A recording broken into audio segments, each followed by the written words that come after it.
Monsieur le Président, Mesdames et Messieurs, c'est un très grand honneur pour notre communauté tout entière et incidemment une immense fierté pour moi-même que d'accueillir ici Robert Aumann, professeur émérite de mathématiques à l'Université hébraïque de Jérusalem, afin que lui soit remis un doctorat honoris causa de notre université.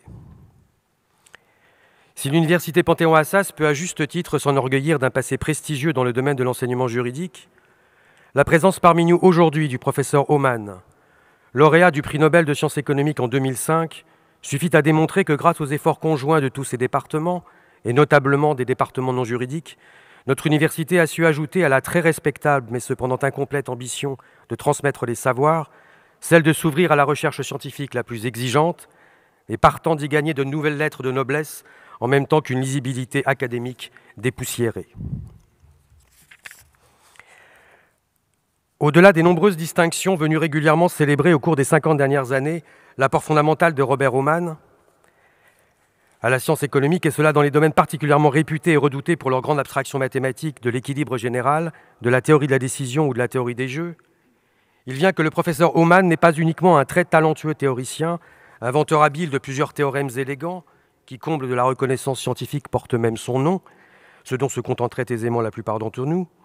Il vient qu'il peut de surcroît prétendre au rang de fondateur de la science économique moderne. Et c'est cela sans doute plus encore que d'avoir reçu le prix Nobel qui doit être ici souligné. Il est en effet l'un de ces bâtisseurs, tels John von Neumann, John Nash ou Lloyd Shapley, qui, à la faveur d'une compétence mathématique exceptionnelle, d'une vaste culture scientifique et d'une inventivité conceptuelle hors du commun, ont su distinguer pour contribuer à les résoudre certaines de ces questions auxquelles retour de cataclysme de ces questions nouvelles que retour de cataclysme se posait le monde de l'après-guerre.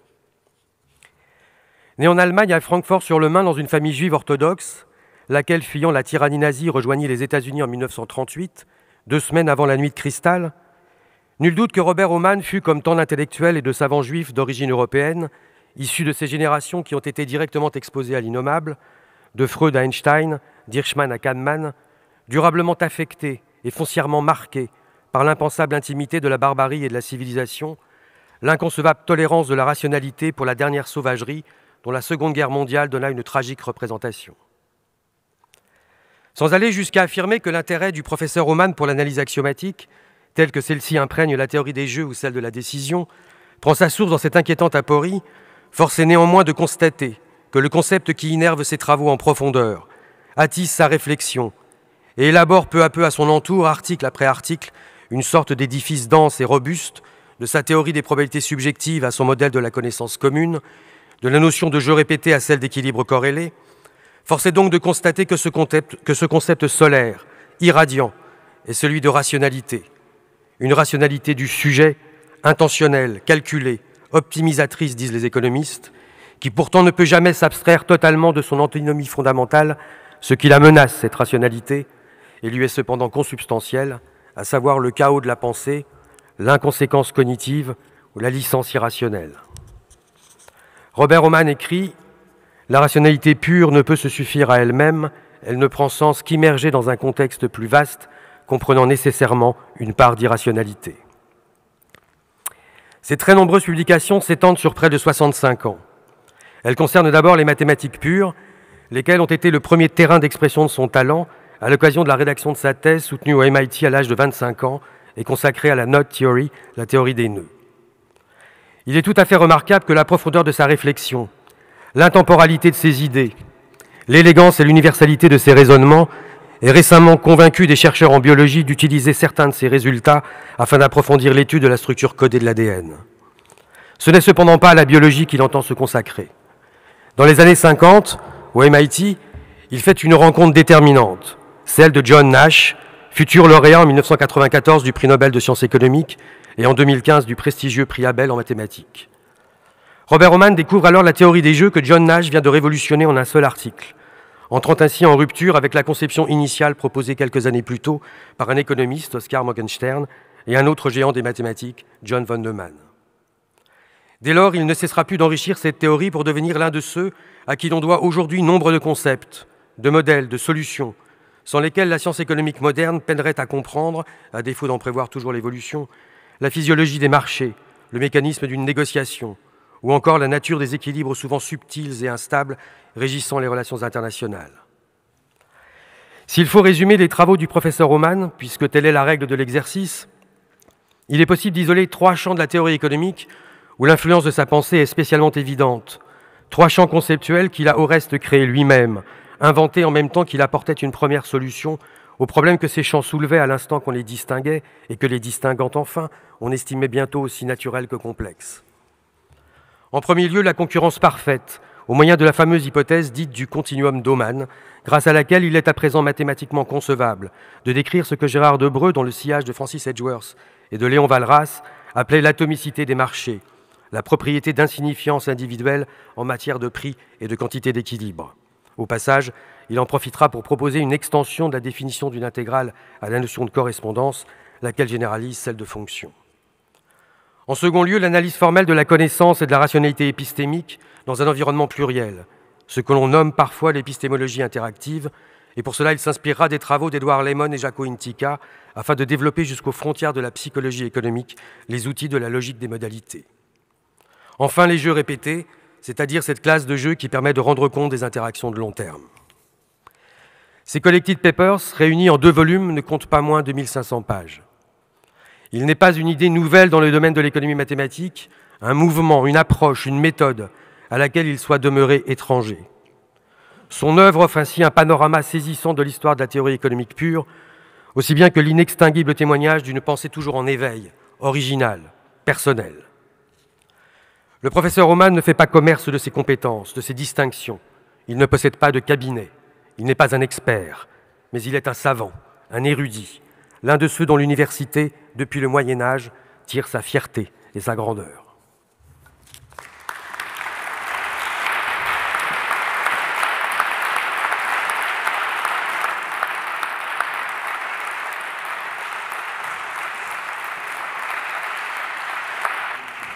Je vais donc maintenant remettre les insignes de docteur honoris causa au professeur Aumann. In nomine almae universitatis nostrae Parisianis, secundo, ob sapientam scientaque illustrissimo domino Roberto Umano decerno titulum doctoris honoris causa.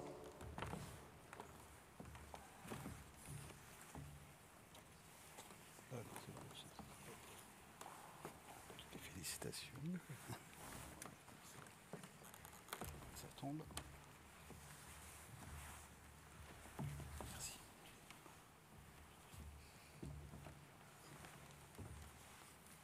Et le diplôme de docteur honoris causa. Voilà. Je crois qu'on peut l'applaudir.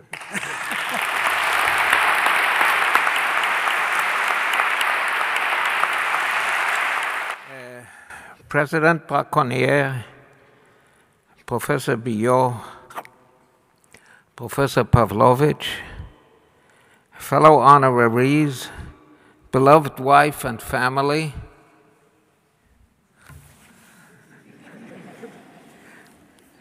ladies and gentlemen, please forgive me for not speaking in French.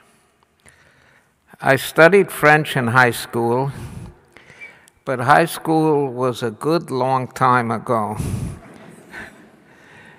and I have forgotten most of my French.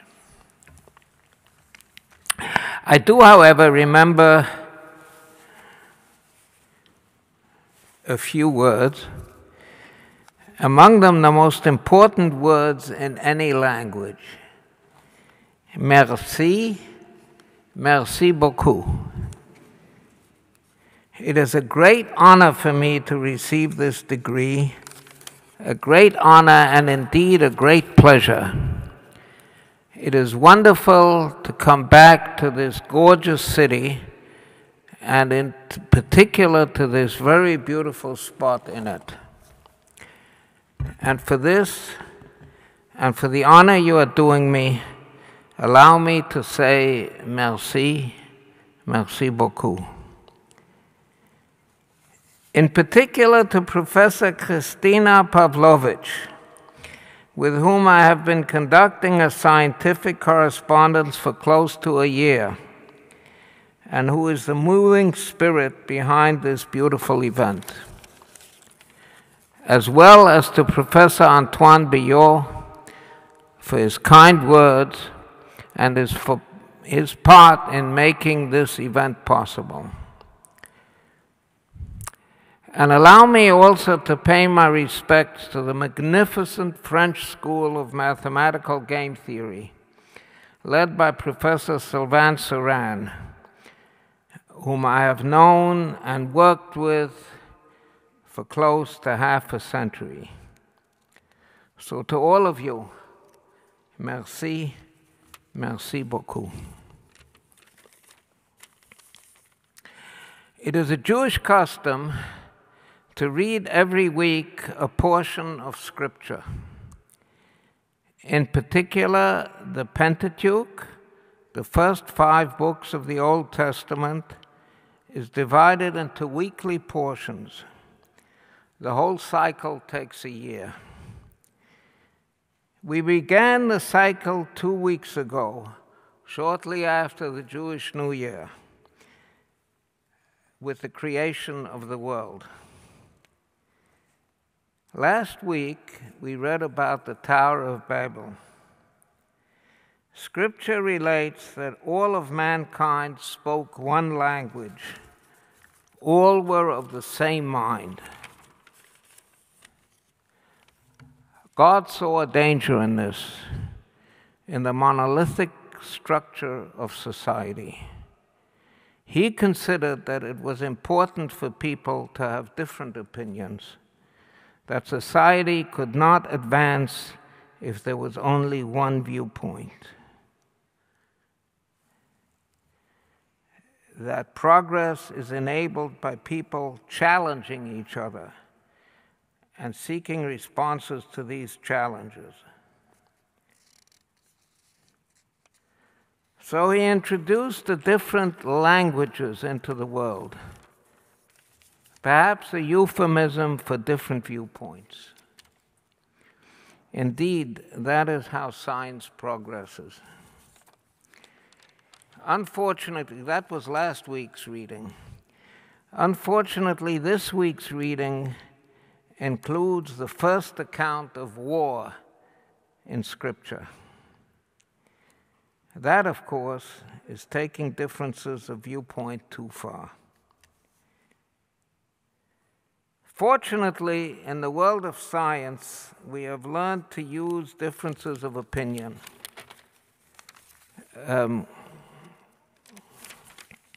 differences of viewpoint, in a positive way, to learn from each other, to respect each other, to honor each other, even though we have differences of opinion, to agree to disagree. Perhaps that's what game theory is all about, or at least one side of it. And again, merci beaucoup.